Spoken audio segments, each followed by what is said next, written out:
Bonjour. Esquissons un premier aperçu du volet territorial de la loi de finances pour 2023 au moment de son adoption en première lecture par l'Assemblée. Sur tout ceci, j'ai voulu faire appel à un expert qui est Jean-Baptiste Gaudin. Bonjour Jean-Baptiste. Bonjour Eric. Premier sujet très débattu, c'est la réforme, suppression de la CVAE. C'est un impôt qui était encore perçu par les collectivités donc du bloc communal et des départements. Cet impôt est supprimé et est remplacé par une fraction de TVA nationale transférée par l'État aux collectivités locales.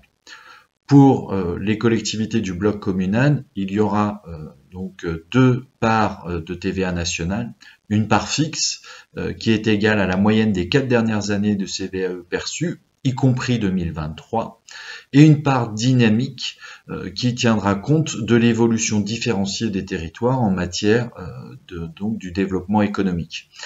Les départements ont été plus prudents et ont choisi d'avoir une seule part, donc il y aura une évolution similaire dans chaque département de la fraction de TVA en remplacement de la CVAE. Un autre volet très débattu est celui du dispositif de soutien aux collectivités face au contexte inflationniste pesant sur les dépenses.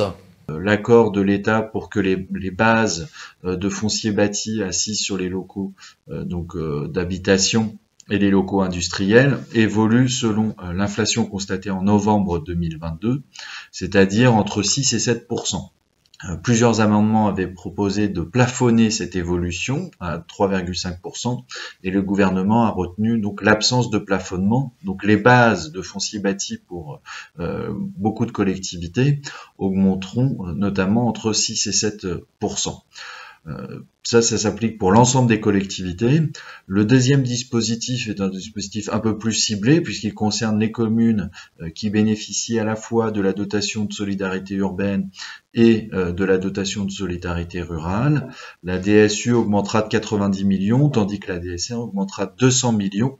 Et chose notable par rapport au précédent texte, ces dispositifs de péréquation, l'augmentation des enveloppes ne sera pas financée par la baisse de la dotation forfaitaire des communes et de la compensation par salaire des EPCI, mais bien financée par les ressources du budget général de l'État, c'est-à-dire financée par le déficit. Donc ça, c'est un effort supplémentaire de près de 300 millions d'euros fait par l'État au profit des collectivités locales.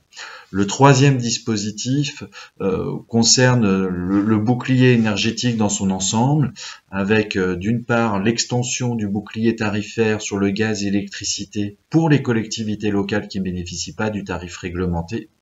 Et le deuxième élément, c'est un nouveau dispositif de soutien pour 2023 pour les communes qui subiraient une augmentation importante de leurs dépenses en matière énergétique.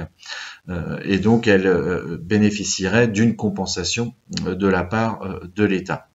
Donc c'était vraiment un niveau important de soutien de la part du gouvernement vis-à-vis des collectivités, tout en sachant que on peut s'interroger sur les ressources qui sont utilisées pour financer toutes ces mesures de soutien et de leur pérennité dans le temps. Et puis il y a une autre saga, c'est celle des contrats de Cahors. On avait d'ailleurs fait une vidéo là-dessus. Les plus grosses des collectivités à l'époque des contrats de Cahors avaient un régime d'engagement contractuel sur l'évolution de leurs dépenses et à défaut de signature de ces contrats, l'État, le préfet fixait ces pourcentages d'évolution et d'ailleurs une décision du TA de Bordeaux avait censuré la décision du préfet dans le cadre du département de la Gironde d'une manière intéressante. Bien. On avait dit qu'il y aurait une évolution, un retour à un relatif plafonnement des dépenses, de l'évolution des dépenses des collectivités, mais que ça ne passerait pas par des contrats de Cahors. On se demandait si c'était des dispositifs incitatifs, puis finalement, là, c'était pas dans le projet initial, hein. On reviendrait à une forme de contrat de Cahors, ce qui a évidemment déclenché une certaine colère du point de vue d'un certain nombre d'associations d'élus. Qu'as-tu à nous en dire, Jean-Baptiste ?